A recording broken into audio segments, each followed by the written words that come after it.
Good morning students. 12वीं वाले बच्चे, सिद्धि हिंदी विद्यालय के इस ऑनलाइन क्लासेस में आपका स्वागत है। बच्चों यहाँ पे हमारा ये जो लेसन चल रहा है वो भक्तिन जिसने लिखा है यहाँ पे लेखिका के रूप में महादेवी वर्मा है। तो महादेवी वर्मा के घर में रहने वाली ये जो भक्तिन है उसका मूल नाम लक्ष्मी है। तो करीबन नेक्स्ट वाले वीडियो, आगे के वीडियो में हमने देखा था, उसका थोड़ा रिवीजन कर लेते हैं कि युद्ध की स्थिति बनी हुई है और यहाँ पे भक्तिन की जो बेटी है, उसके दामाद है, उसकी नाती है, वो भक्तिन को लेने के लिए आते हैं, लेकिन भक्तिन नहीं चाहती, वो महादेवी वर्मा के साथ ही रहती है। युद्ध की स्थिति और ज़्यादा कठिन और जटिल बन जाती है। उस समय महादेवी वर्मा से भक्तिन कहती है कि हम थोड़े दिन के लिए गांव चले जाते हैं, आपको वहाँ पे कोई कठिनाई नहीं होगी, आपकी सारी सुविधाएं मैं कर दूँगी। लेकिन महादेवी वर्मा कहते हैं कि मेरे पास अभी इतने पैसे नहीं हैं। अब ऐसा नहीं है कि महादेवी वर्मा के पास सच में पैसे नहीं हैं, लेकिन भक्तिन की बातों को टाला जा सके इसके लिए उन्होंने ऐसा कहा।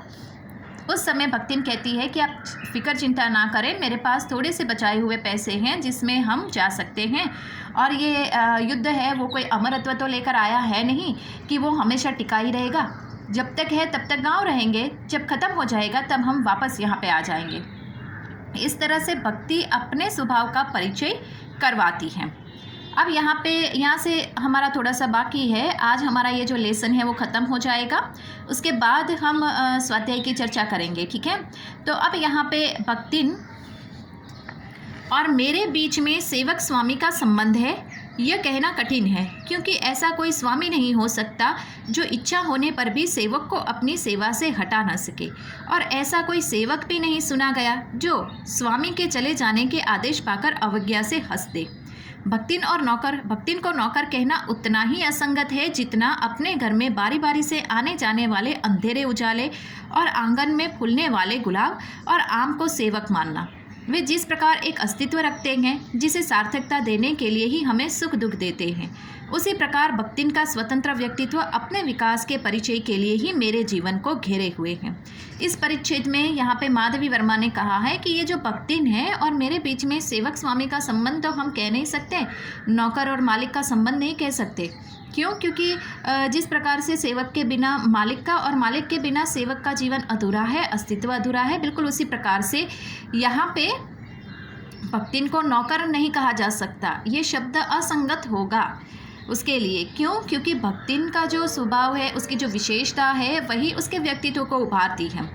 उदाहरण के तौर पे महादेवी वर्मा ने कहा कि हमारे घर में जिस प्रकार से अंधेरा होता है, उजाला होता है, आता जाता रहता है, इसके साथ साथ कभी गुलाब के फूल खिलते हैं, आंगन में अगर कोई पेड़ है उसके ऊपर कोई फल लगता है, तो वो कोई सेवक नहीं है, हमारी सेवा के लिए वो उपस्थित नहीं होते हैं। अंधेरा उजाला हमारी सेवा के लिए वो नहीं आते हैं, ठीक है। उनका एक स्वतंत्र अस्तित्व है, वो अपने सामर्थ्य को हमारे सामने प्रकट करते हैं। प्रकृति का वो एक हिस्सा है जो हमें सुख और दुख देने के लिए आते हैं, और इसके साथ साथ जिस इंसान के जीवन में सुख और दुख मिलता है वही इंसान सक्षम कहलाता है, वही इंसान सार्थक कहलाता है। बिल्कुल उसी प्रकार से यहाँ पे भक्तिन भी अपने व्यक्तित्व की एक उम्दा जागृत वस्तु को लेकर हमारे सामने प्रकट होती है और परिचय करवाती है कि सही मायने में देखा जाए तो एक सेवक मालिक के प्रति अपनी किस प्रकार से कर्तव्य निष्ठा को निभाता है उसके बारे में। परिवार और परिस्थितियों के कारण स्वभाव में जो विषमताएं उत्पन्न हो गई है, उसके भीतर से एक स्नेह और सहानुभूति की आभा फूटती रहती है। इसी से उसके संपर्क में आने वाले व्यक्तित्व उसमें जीवन की सहज मार्मिकता ही पाते हैं।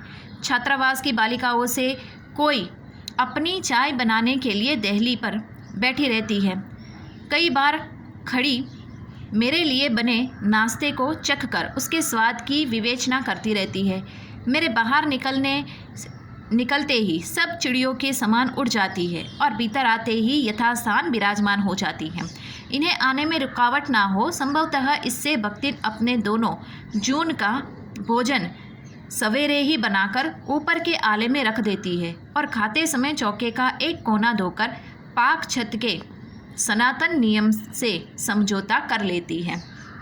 अब यहाँ पे भक्तिन के स्वभाव की विशेषता बताई गई है कि महादेवी वर्मा कहते हैं कि परिवार और परिस्थिति के कारण उसमें थोड़ी बहुत विषमताएं उसके स्वभाव में उत्पन्न हो सकती है, क्योंकि भक्तिन ने अपने परिवार के द्वारा अर्थात उसको जो परिस्थितियों का सामना करना पड़ा, उसके लिए उसके स्वभाव में थोड़ी बहुत विषमता यहाँ पे हमें देखने को मिलती है।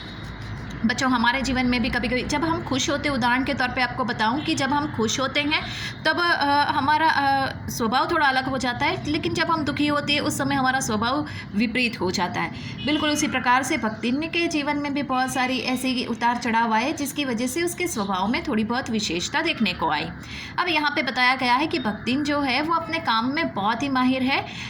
महादेवी वर्मा को कोई परेशानी ना हो, छात्रावास में रहने के साथ साथ वहाँ पर जो छात्रावास में रहने वाली जो लड़कियां हैं वो भी आती हैं महादेवी वर्मा के पास उनके सीखने के लिए, और भक्तिन के साथ बहुत सारी बातें भी करते हैं। तो किसी को आने जाने में कोई परेशानी ना हो और घर में भी कोई कठिनाई ना हो, इसके लिए वो क्या करती है कि दोनों टाइम का जो दोनों समय का दोपहर का और शाम का जो खाना है वो एक ही साथ में बनाकर उसको साफ़ सुथरे तरीके से वो व्यवस्थित ढंग से रख देती है, ताकि बाहर से आने जाने वाले लोगों को भी कोई परेशानी ना हो और बहुत ही सभ्यता और शिस्त के साथ महादेवी वर्मा का काम चलता रहे।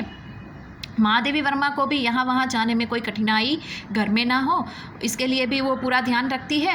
और इसी के साथ साथ वो अपने पाक शास्त्र यानी कि जैसे कि कहा जाए तो यहाँ पे खाना बनाने की जो प्रक्रिया है, पाक छत यानी कि यहाँ पे जिस प्रकार से हमारे संस्कृति और सभ्यता में हम अपने जैसे कि बावर्ची खाना जो होता है, जो रसोई घर होता है, उसकी साफ़ सफाई करते हैं। सुबह सबसे पहले उठकर नहा लेते हैं, उसके बाद ही हम चुके चौले को छूते हैं। उसी प्रकार से यहाँ पे जो लिखा हुआ है उसी प्रकार से यहाँ पे भक्तिन भी इस जो धार्मिक बातें हैं उसमें बहुत ज़्यादा विश्वास करती है और रसोई घर को उसी प्रकार से साफ़ सुथरा रखती है और अपने सनातन धर्म को उसने पकड़ के रखा है।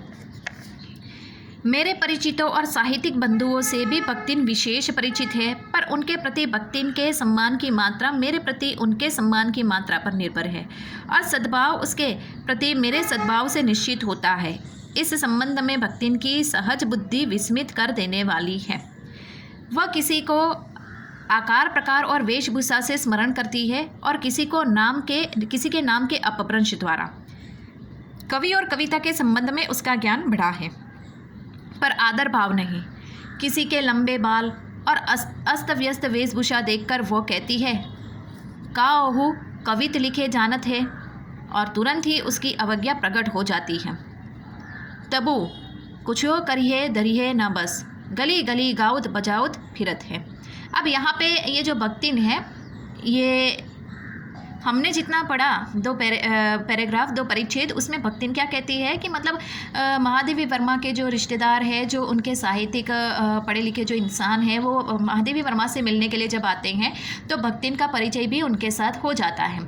लेकिन यहाँ पे भक्तिन का जो सम्मान है, जिस प्रकार से मैं करती हूँ, मेरे आने वाले रिश्तेदार जो होते हैं, साहित्यिक बंधु अर्थात पहचान वाले मेरे मित्र होते हैं, वो उनके ऊपर आधारित होता है कि वो भक्तिन का किस प्रकार से सम्मान करें। क्योंकि मेरी नज़र में महादेवी वर्मा कहते हैं, मेरी नज़र में भक्तिन का सम्मान बहुत ऊपर है।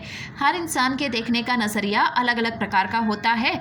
अब भक्तिन जो होती है वो थोड़ी अलग प्रकार की होती है।